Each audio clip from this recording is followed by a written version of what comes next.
Chapter 2: The Gold Coast and the Ancients. Whether the Gold Coast was known to the ancients or not is a question to which it is impossible, at this day, to give a decided answer. But there is a certain amount of evidence which tends to justify the belief that it was. The greatest navigators of early times were the Phoenicians, but, as none of their writings have been preserved, the exact extent of their voyages and discoveries is doubtful, and there is very little mention of them in the writings of other nations. This fact is easily accounted for by the jealousy of the Phoenicians, who carefully guarded all information connected with their navigation and trade as state secrets. Consequently, when Tyre was conquered by Alexander and Carthage by Rome, these records were lost forever. We know, however, that they made frequent voyages in the Mediterranean, which were often extended along the Atlantic coast of Africa or to the British Isles, and that they founded colonies on the African coast beyond the Straits of Gibraltar as early as 1200 to 800 BC.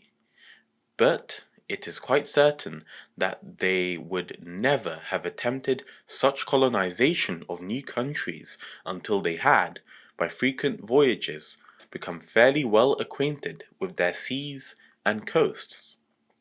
Knowing therefore that these ancient Phoenicians were in the habit of sailing down the western coast of Africa, the only question to be settled is how far these voyages extended. There are two passages in Herodotus which point to the possibility of their having reached the Gold Coast or its neighborhood. He states that the Carthaginians say there is a region of Libya, Africa, beyond the Pillars of Hercules, Jebusatut and Gibraltar, which is inhabited, and that when they go there to trade, they land, and having deposited their goods on the beach, return on board their ships and make a great smoke in order to attract the attention of the natives. The latter then come down to the shore and place the gold they are willing to give in exchange opposite the heaps of merchandise, and go away. The traders then land again, and if they are satisfied with the amount offered, they take the gold and leave the goods and then sail away. But if they think the price too small, they go on board again and wait for it to be increased. Now a similar method of trade is mentioned by two other writers. Alois de Cadamosto, a Venetian, was sailing from Venice to Flanders in 1455, when he heard of the great profits made by the Portuguese in the African trade under Prince Henry the Navigator. These were stated to be sometimes 700 or even as much as 1000%. He therefore determined to make a voyage down the west coast, and arranged to give the prince a fourth of the profits on his return. Having arrived at a place somewhere in the neighborhood of Cape Blanco, which he calls Hoden, he heard of a town or district named Tragaza, meaning a chest, a bag or a sack of gold, which lay some 6 days' journey by land from Hoden. From this Tragaza, a salt trade was regularly carried on by means of caravans to Tombouctou, Timbuktu, and thence to Meli. Whatever salt was not disposed of in Meli was taken by carriers through a country where there were no camels or other beasts of burden to a river, possibly the Niger. There, he says, having reached the shore or the bank of the water, the salt is placed in heaps, each merchant's property by itself. They who belong to it then retire to the distance of half a day's journey, when other negroes, who avoid being spoken to or seen, and who it is conjectured come in boats from some adjacent islands, apparently approach the heaps of salt, and having examined its quality, place a certain portion of gold on each, and withdraw. The original traders then return. If the deposit satisfies their expectation, they take it and leave the salt. If not, they again retire without removing the gold. The former Negroes upon this either add more gold or only take the salt on which their deposit was approved. This mode of trading is very ancient among them. The truth of it has been attested by many of the Arab and Azanagi merchants, and by other persons whose information deserves credit. The next mention of this silent trade is made by Captain Richard Jobson, who, in 1620 to 1621, made a voyage to the river Gambia for the express purpose of discovering the gold trade mentioned by Kada Mosto. He published an account of his voyage in 1623, but though he makes mention of this trade, he does not seem to have been writing from personal experience of it, but rather to have been repeating what he had read in certain authors but whose names he could not recollect. Claude Janequin, Sieur de Rochefort, who made a West African voyage in 1637, also mentions the existence of this silent trade in the neighborhood of Cape Blanco. The account given by Herodotus of this trade as carried on by the Phoenicians is therefore confirmed, and the fact that payment was habitually made in gold is additional proof of its truth. It does not follow, however, that they sailed as far as the Gold Coast, though it is a fact that a form of this silent trade is not uncommon both there and much further down the coast, even to the present day. The second passage from Herodotus is of much greater importance in this connection. About 600 BC, Pharaoh Necho, then king of Egypt, attempted to cut a canal from the Nile to the Red Sea, but such enormous numbers of his laborers died at this work that he was forced to abandon it and seek some other means of establishing communication between the sea and the Mediterranean. He therefore provided some Phoenicians with his ships in the Red Sea and ordered them to enter the Mediterranean by the Straits of Gibraltar and so return to Egypt. They accordingly sailed south, and on approach of autumn, landed and made a farm, where they sowed corn and waited to gather in the harvest. This, Herodotus explains, was the usual practice with sailors on an African voyage. Having thus consumed 2 years, they, in the third year, doubled the columns of Hercules and returned to Egypt. Their relation may obtain attention from others, but to me it seems credible, for they affirmed that having sailed around Africa, they had the sun on their right hand. It appears that though Herodotus believed that Africa was everywhere surrounded by the sea except at Suez, he thought that this statement, that the sailors had the sun on their right, that is to the north, was a mere traveller's tale. As a conscientious historian, however, he inserted it for what it was worth, and it is very fortunate that he did so, for it undoubtedly affords the very strongest evidence that the circumnavigation of Africa was actually accomplished. Either this must have been done, or the whole story was a pure invention of the Phoenicians, who tried to cover their failure by describing something marvelous. But, as against this latter hypothesis, it must be remembered that such an idea was so entirely opposed to the knowledge of those days that, had they wished to invent anything, it is one of the very last things that they would have been likely to think of, and since the holders of such unorthodox views were more often than not punished by death, it is even less likely that they would have ventured to repeat it unless they had really seen what they described and were convinced of its truth. This statement alone, therefore, goes far to prove the truth of their story, and to justify the belief that they really had rounded the Cape of Good Hope and were describing in perfect good faith a phenomenon which they had actually observed, but which they were unable to explain. Nor are any of the other details given inconsistent with this belief. The time the voyage is said to have occupied is not unreasonable, and the winds and currents are more favourable for the passage from east to west than it is in the opposite direction. The only real difficulty is the doubt whether the ships of those days could have successfully encountered the enormous seas which are so frequently met with off the Cape of Good Hope.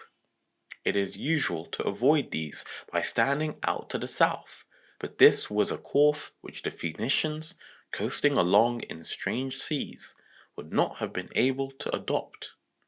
But though this objection exists, it is not sufficient to invalidate this story.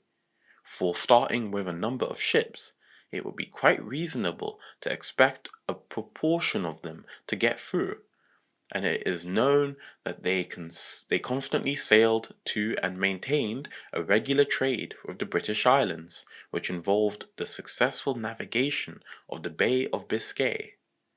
Believing therefore that this voyage was indeed made 600 years BC, it is quite possible that the Gold Coast may even then have been visited.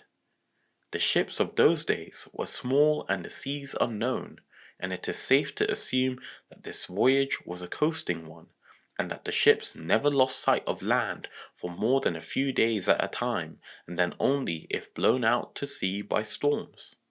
The Phoenicians would, moreover, have been compelled to land and obtain fresh water and provisions at fairly frequent intervals, and it is quite possible that one or more calls may have been made on the Gold Coast for this purpose. For though it is true that the landing there is for the most part very dangerous, there are several places where it is nearly always easy and safe, and they would doubtless have been put on shore and taken off again by the natives, who would have come out to the ships in their canoes, and are well able to manage them in almost any surf. They might even have made their farm there, though this is very improbable owing to the amount of clearing that would have been necessary. If they did in fact visit the Gold Coast, it is possible that it was then that they discovered that gold was obtainable there, and founded that more or less regular trade, which there is some reason to suppose at one time existed. For similar reasons, we must admit the possibility, at any rate, that the Gold Coast may have been visited by others of the Phoenician explorers who sailed along the West African coast, but of whose exploits no record has been preserved. There seems to be no doubt that at this time the belief that Africa was a peninsula had gained general acceptance, and that the theory of Hipparchus, which confined each sea in its separate basin, was only formulated after all recollection of these earlier discoveries had died out. It was then that such fragmentary accounts of the Phoenician voyages as survived came to be discredited. In the reign of Xerxes, Ctesippus, a Persian noble and a nephew of Darius, who was condemned to death for some crime, but his mother prevailed upon Xerxes to commute his sentence on condition that he should sail around Africa until he reached Arabia. Ctesippus accordingly set out, and passing the Pillars of Hercules and Salois, turned towards the south. According to Herodotus, after continuing his voyage for several months, in which he passed over an immense tract of sea, he saw no probable termination of his labours, and therefore sailed back to Egypt.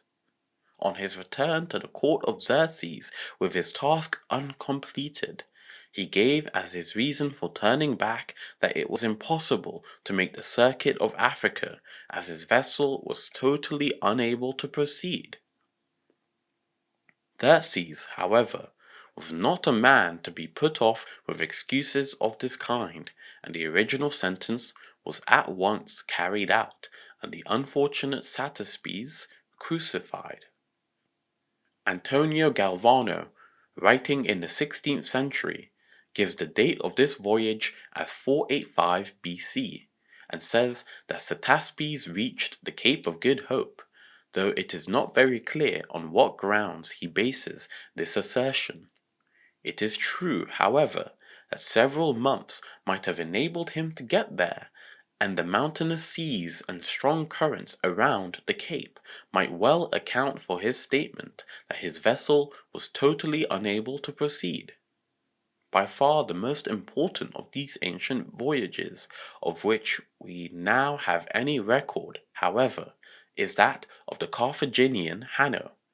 This was undertaken when Carthage was at the height of its prosperity, Carthaginis Potentia Florente, and consequently before the Battle of Himera in 480 BC. Its exact date, however, is not known, and some place it as early as 1000 BC or even earlier. The account which we have of it certainly gives more details than those of the other ancient voyages, but leaves room for endless speculation as to its actual extent.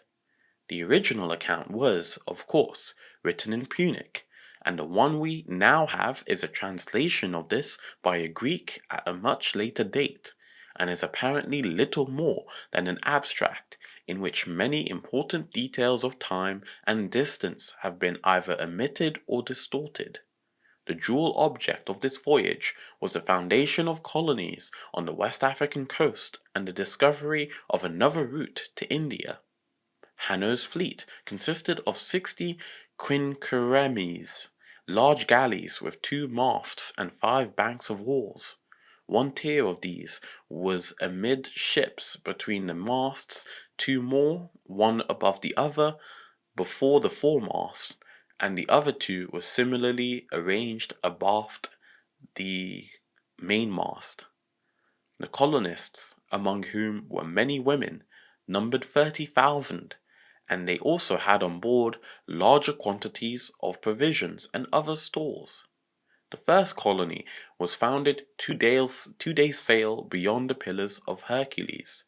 This was named Thymaterium, and has been identified with Azamor on the banks of the river Marmara. Sailing on, Hanno next came to a promontory which he calls Solois. This is believed to be Cape Cantin. Here he built a temple to Neptune, and sailing another 1.5 days beyond the cape, founded 5 other cities along the coast, which he named Corycontikos, Gaiti, Acra, Melita, and Arambis. He next came to a river which he calls the Lixus, where he describes the natives as a race of herdsmen, and says he remained there so long that they became quite friendly. The time taken in reaching this river is not given, but it is generally believed to have been either the Ouro or the Saint Cyprian. When he left this river, Hanno took some of these friendly Lixitae with him as interpreters, and then sailed 2 days south and 1 day east. He then discovered an island in a deep bay, which he colonized and named Cerni. He adds that the distances from the Pillars of Hercules to Carthage and to this island seemed to him to be about equal. He seems therefore to have doubled Cape Blanco and to have reached the island now known as Arguin, a surmise that is farther borne out by the discovery in Arguin of the remains of the old tanks or cisterns constructed by these Phoenician colonists. Proceeding farther south, Hanno came to another river, the Cretes. This he entered, and found that it opened into a large lake containing several islands. 1 day's sail beyond the mouth of this river were some mountains, and still farther south another large river, in which were large numbers of crocodiles and hippopotami. This description can fairly be applied to the rivers Senegal and Gambia, the first of which has a large lagoon, in which there are several islands, while the latter was noted for the number of crocodiles and hippopotami it contained within quite recent times. The mountains he mentions as being one day's sail beyond the Cretes would then be the hills around Cape Verde, which, though of no great height, are specially noticeable on a coast that is almost uniformly flat. Hanno, having apparently reached the mouth of the Gambia, then returned to Cerne for a time before again proceeding south, and it is during this second part of the voyage that the principal difficulties arise in identifying localities, and that there is most reason to suspect errors or omissions of time on the part of the Greek translator. The Periplus gives the following account of this second portion of the voyage. Sailing then 12 days southerly, not going far from the coast, which was peopled with negroes, who upon sight of us fled away, and spake so, as the Lixitae that were with us understood them not. The last day we arrived at a mountain full of great trees, the wood whereof was odoriferous, and of various colours. Having now coasted 2 days by this mountain, we found a deep and troublesome race of sea, on the side whereof towards the land was a plain, where by night we saw fires kindled on every side, distant one from the other, some more, some less. Having watered here, we sailed by land 5 days, so that we arrived in a great bay, which our interpreters said was called Hesperus, his horn, the western horn. In this there was a great island, and in the island a lake, which seemed a sea, and in this there was another island, where having landed, by day we saw nothing but woods, but in the night many fires were kindled, and we heard fifes and the noise and sound of cymbals and drums, and besides infinite shouts, so that we were exceedingly afraid, and our diviners commanded us to abandon the island. Then, swiftly sailing from thence, we passed by a country smelling of spices, from which some fiery rivers fall into the sea, and the land is so hot that men are not able to go in it. Therefore, being somewhat affrighted, we suddenly hoised out our sails, and running along in the main the space of 4 days, we saw by night the country full of flames, and in the midst an exceeding high fire, greater than all the rest, which seemed to reach unto the stars. But we saw this after in the daytime, which was a very lofty mountain called the Chariot of the Gods. But having sailed 3 days by fiery rivers, we arrived in a gulf named Notuceros, that is, the South Horn. In the inner part thereof there was a little island like unto the first, which had a lake in it, and in that there was another island full of savage men, but the women were more. They had their bodies all over hairy, and of our interpreters they were called Gorgons, gorilla. We pursued the men, but could take none, for they fled into precipices and defended themselves with stones. But we took 3 of the women, which did nothing but bite and scratch those that led them, and would not follow them. Therefore they killed them and fled them, and brought their skins to Carthage.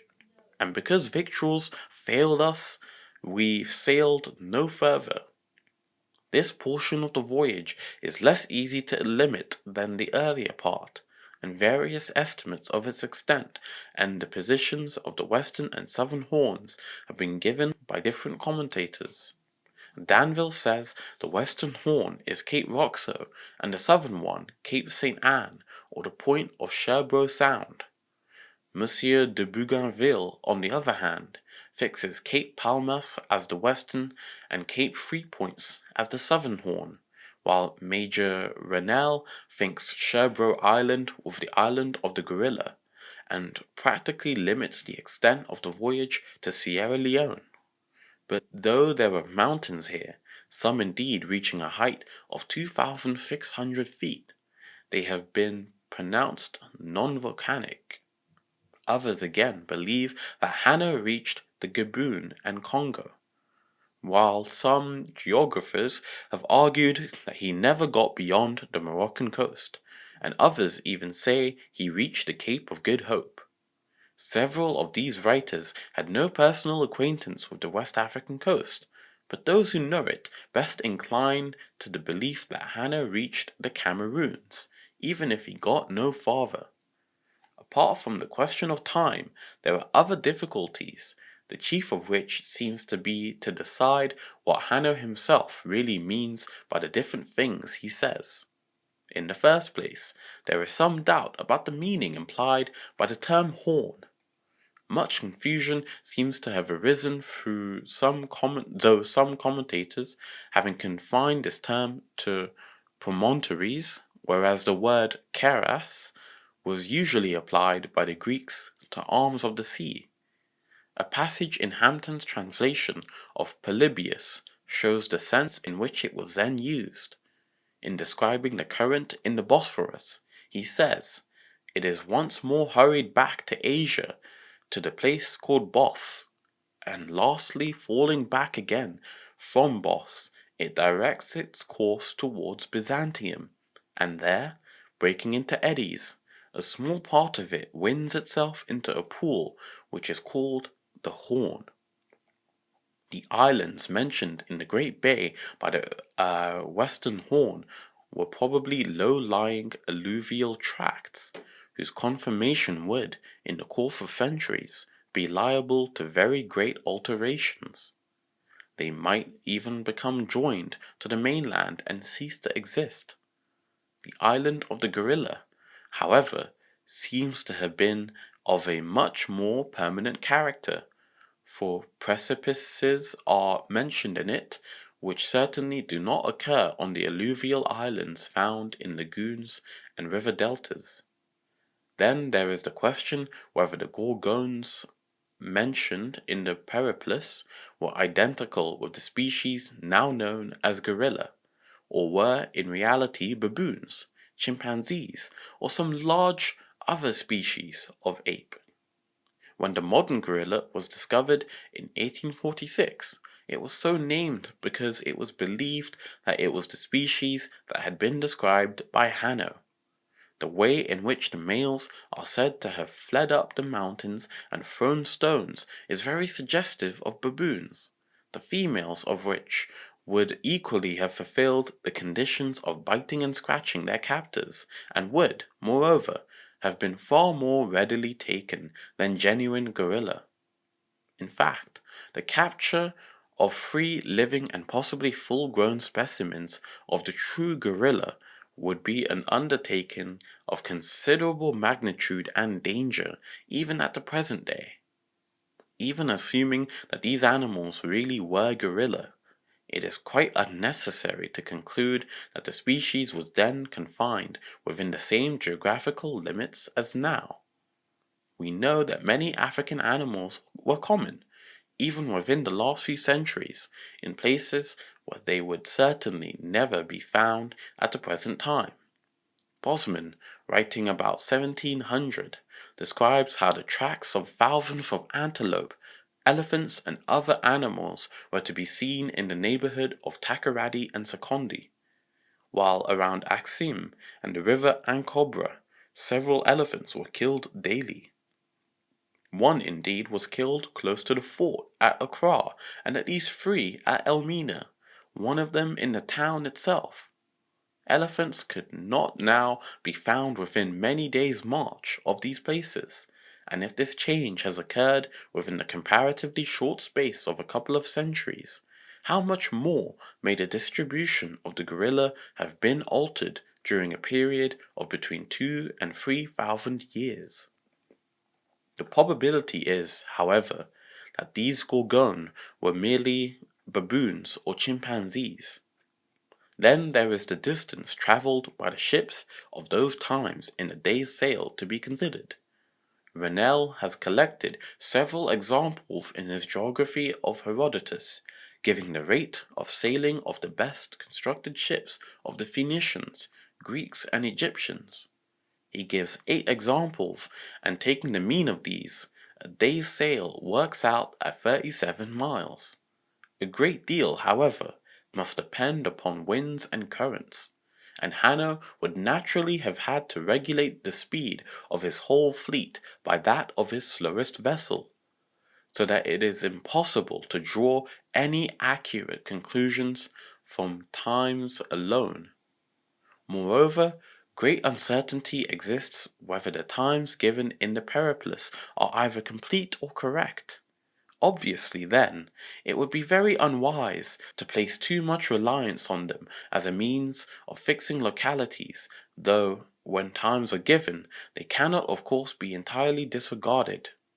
Consequently, with so extensive a field for conjecture opened up by this question of time, the possible uncertainty about the exact meaning of the term horn and the doubtful identification of the Gorgons, we are compelled to rely rather on the more definite physical features mentioned, and notably on the mountain of fire, the island with precipitous hills, which was inhabited by some species of ape, and either promontories or gulfs, but preferably the latter, that will answer the descriptions given of the western and southern horns. Now to consider the second portion of the voyage in greater detail, taking CERN as having been satisfactorily identified with Arguin, about which there can be little room for doubt, and the Carthaginians having already explored the coast as far as the Gambia, we find that they set out again from CERN and sail south past a country inhabited by Negroes, whose language the interpreters taken from the Lixite were unable to understand. This again clearly shows that they had already passed south of the river Senegal, which forms the northern limit of distribution of the true Negroes, whose language would of course be strange to the Lixite. Next they reach some mountains covered with trees. This is probably another reference to Cape Verde, for there are no other mountains except Dubrica until Sierra Leone is reached. And this cape is so conspicuous a point and landmark on a West African voyage that it would not be unnatural to mention it again. The tree-covered hills of this cape, from which it derives its name, are cited as a landmark by all the early voyagers. Villot, in 1666, says Cape Verde is one of the most agreeable places in the world for its verdure. The north part is mountainous and always covered with green trees. Golbery, who wrote an account of his travels in West Africa during 1785 to 87, says of this spot, the baobabs, which are the most monstrous of all vegetables, grow here in great abundance. I counted near 60 of them towards the point of Cape Verde, among which there are many of a prodigious size. Their branches laden with foliage give the cape a very verdant aspect, and it is from these trees alone that it derives its name. It is also given as a landmark in the Merchants and Mariners' African Guide, 1819, which says of the hills at Cape Verde that the easternmost is thickly studded with trees. Having already mentioned the river Gambia, Hanno probably would not refer to it again, and the troublesome race of the sea may be the mouth of the Rio Grande, which he could hardly fail to notice. After this, they come to the great bay called the Western Horn, where they land on an island, but are alarmed at night by the sounds of drumming and shouting and by fires. This horn, at any rate, is distinctly stated to have been a bay, and can hardly have been anything but the harbour of Sierra Leone, which is the finest on the whole coast. It also contains several low-lying alluvial islands beyond Targreen Point. The fires and sounds which so alarmed the Carthaginians are capable of a very simple explanation. It has been the custom of the natives along the whole of this coast from time immemorial to clear land for their farms by setting fire to the low bush and grass at the end of the dry season, and it was probably these fires that Hanno saw, distant one from the other, some more, some less. Or they may have been fires lit by the people to illuminate their dances in the evening. The drumming and shouting may be heard in any African village on a moonlight night. After this, they pass by the land from which some fiery rivers fall into the sea, and the land is so hot that men are not able to go in it. This so alarmed them that they went on for 4 days until they sighted the mountain of fire. These fiery rivers admit of 2 explanations. It was commonly believed by the earliest voyagers that the heat in the tropics was so great that no man could live there, and that the heavy surf they saw was due to actual boiling of the waves on coming into contact with the heated sands. For many years, this surf was always referred to as burnings, and Bosman, in his description of the mouth of the river Volta, mentions the very high burning of extraordinary violence, as well as lofty agitations of the waves. And the same author, when writing of the bad surf on the Slave Coast, says, "This port, Feeder, is so incommodious and dangerous, by reason of the horrible burnings in the sea, that we cannot land here without running a great risk. But in April, May, June, and July the sea burns so violently, that according to the proverb, he ought to have 2 lives who ventures. For the sea burning is so violent and rolls so that a canoe full of people is overturned and the canoe shattered into splinters in a minute." These statements about fiery rivers, therefore, may merely mean that the rivers they passed had bad bars, and have been inserted to explain why it was that they did not enter and explore them. It may be, however, that the passage was intended to be taken literally, for when the grass is fired at the end of the dry season, the vegetation along the banks of the rivers and streams is usually too damp to burn, and remains until later, when, if the stream has dried up and the grass is again fired, the rest of the land being already clear, the appearance of a veritable river of fire is produced. The 4 days mentioned probably refers to the time taken after leaving this land, and not to that occupied in passing it also, which has been omitted, and if this is so, they might well have reached the neighbourhood of Benin. If this is really what they did, they would have had many opportunities of seeing fiery rivers of either kind, until they arrived off these dense mangrove swamps of the Bight of Biafra. The Carthaginians now came to the great fire reaching to the stars, which they discovered in the morning was a very lofty mountain called the Chariot of the Gods.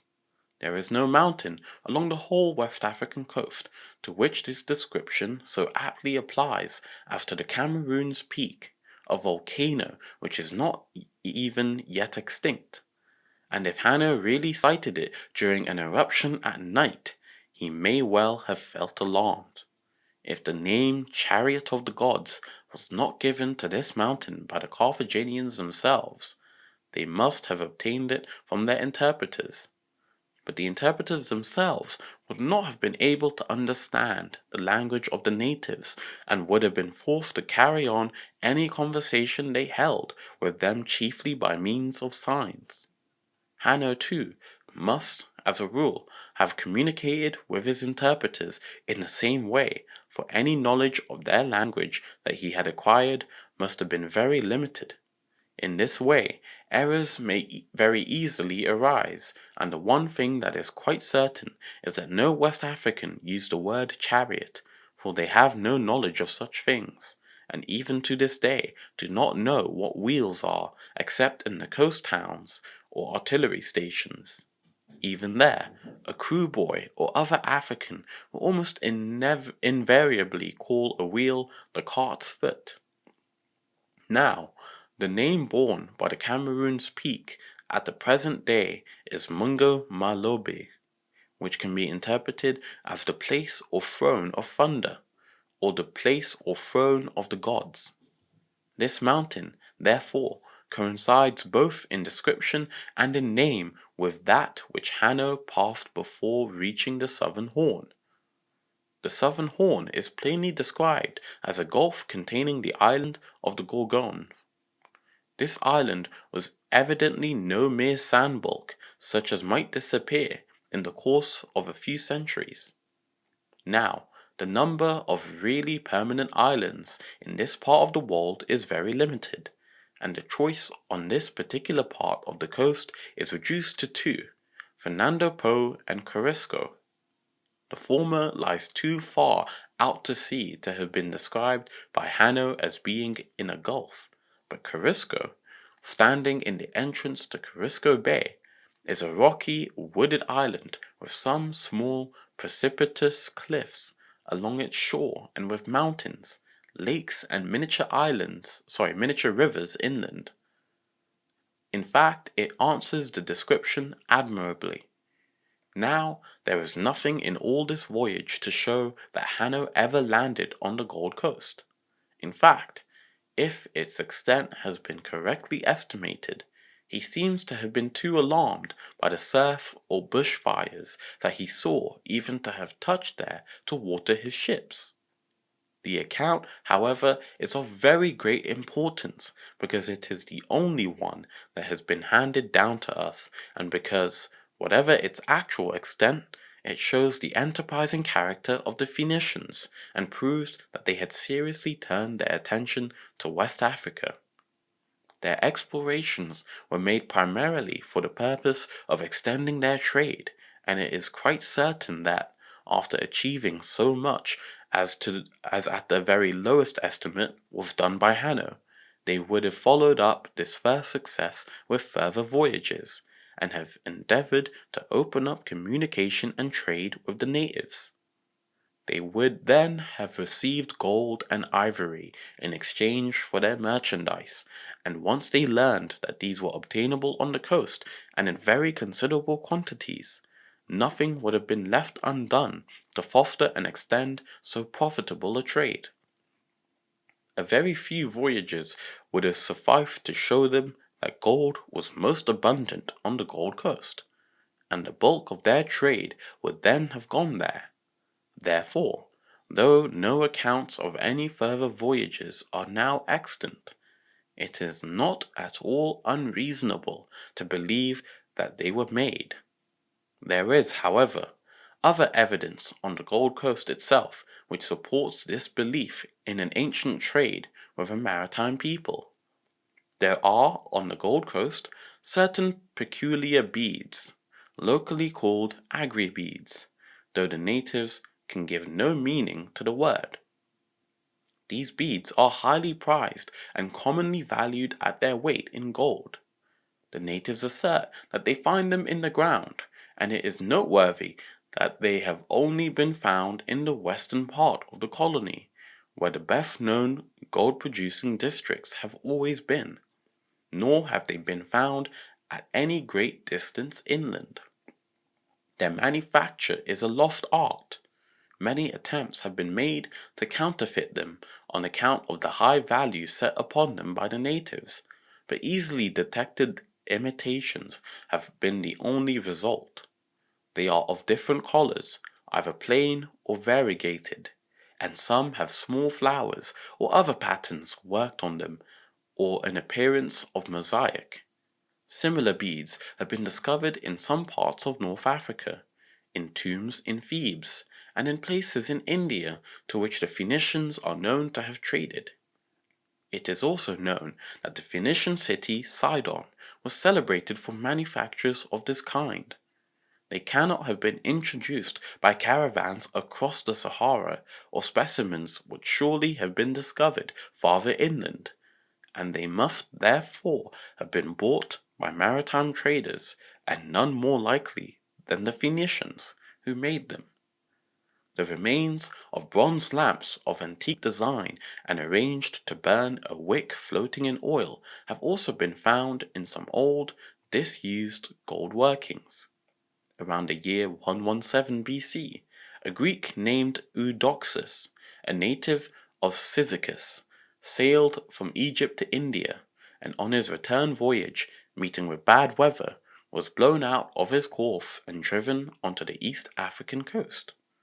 Here, among other things, he found the wreckage of a ship with the figure of a horse carved upon the prow. Regarding this as something of a curiosity, he carried it away with him and subsequently exhibited it in the marketplace at Alexandria.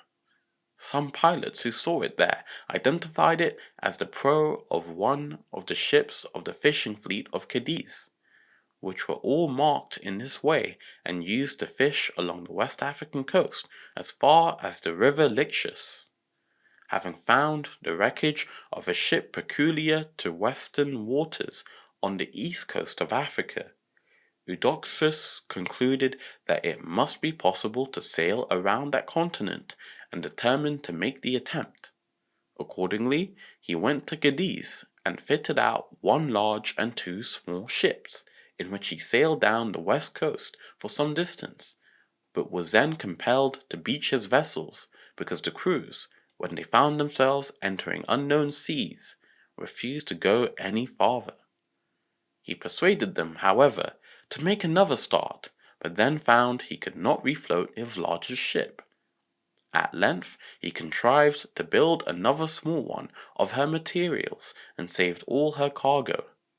Continuing the voyage, he reached a country inhabited by Negroes, which was probably Senegambia, and then a fresh mutiny broke out and he was forced to return.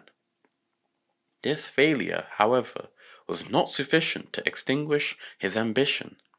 Fitting out two more small vessels, he again sailed south, but unfortunately never returned. The wreck Eudoxus found on the east coast can hardly have been carried there by wind and tide after having been lost on its usual fishing grounds, though the possibility of this must be admitted. Nor is it known exactly how far Eudoxus went on his first voyage. Some indeed believe that he sailed much farther than Senegambia, for he reported on his return that the natives spoke the same language as those on the east coast, and that before he turned back he was unable to obtain provisions.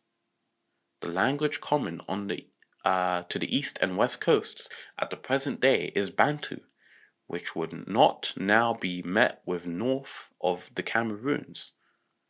Nor is there any reason to suppose that it ever extended any higher. It is quite possible, however, that in those days, before the Arab invasion of North Africa, the Berber language may have extended right across this part of the continent. The accounts of those old Arab historians show that the Moroccan coasts were much more fertile in those days than now, and a determined man like Eudoxus should have had no difficulty in obtaining provisions until he got down among the mangrove swamps of the Niger Delta, or, if he really went south of the Cameroons, until he had passed the Congo and reached the Kalahari Desert. Though, therefore, there is no definite proof of trade or communication with the Gold Coast by the Phoenicians or any other ancient race, there are, nevertheless, a number of facts which together furnish a considerable amount of evidence in favor of such a belief.